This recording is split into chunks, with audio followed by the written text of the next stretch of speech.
Pierre reçut un reproche dans Galates 2:11, où Paul réprimanda Pierre. Il y avait en Pierre quelque orgueil caché. Aussi le Seigneur utilisa Paul pour briser son orgueil. Les différentes sortes d'orgueil doivent être brisées de différentes manières. Paul lui-même était en danger d'orgueil spirituel. Et pour que je ne sois pas enflé d'orgueil à cause de l'excellence de ses révélations, il m'a été mis une écharde dans la chair, un ange de Satan, pour me souffleter et m'empêcher de m'enorgueillir. 2 Corinthiens 12:7. Nous pouvons être orgueilleux de nos connaissances ou de notre ministère, de nos visions, de nos songes ou d'autres non. Nous sommes tous exposés à ces dangers. Aussi Dieu utilise différents moyens pour nous humilier.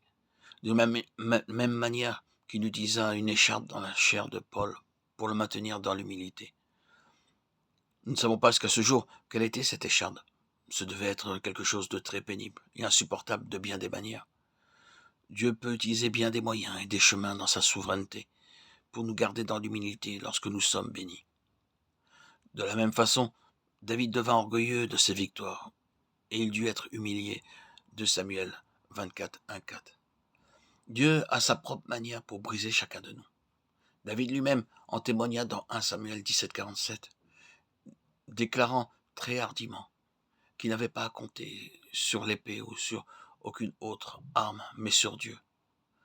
Malgré cela, après avoir remporté bien d'autres batailles par la puissance du Seigneur, il voulut s'enorgueillir en dénombrant son peuple pour montrer aux autres que dans son royaume, il y avait beaucoup d'hommes puissants et valeureux pour vaincre l'ennemi.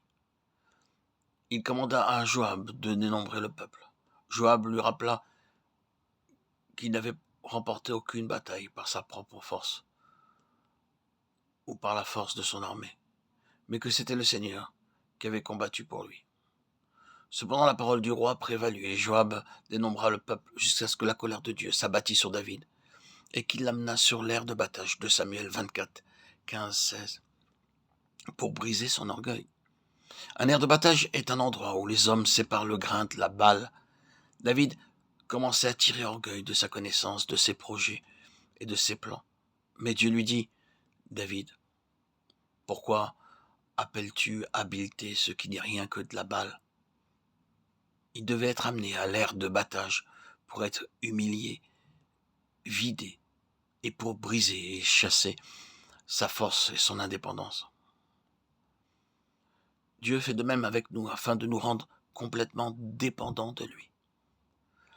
C'est cette aire de bataille qui devint plus tard l'emplacement du temple de Salomon. 2 Chroniques 3:1.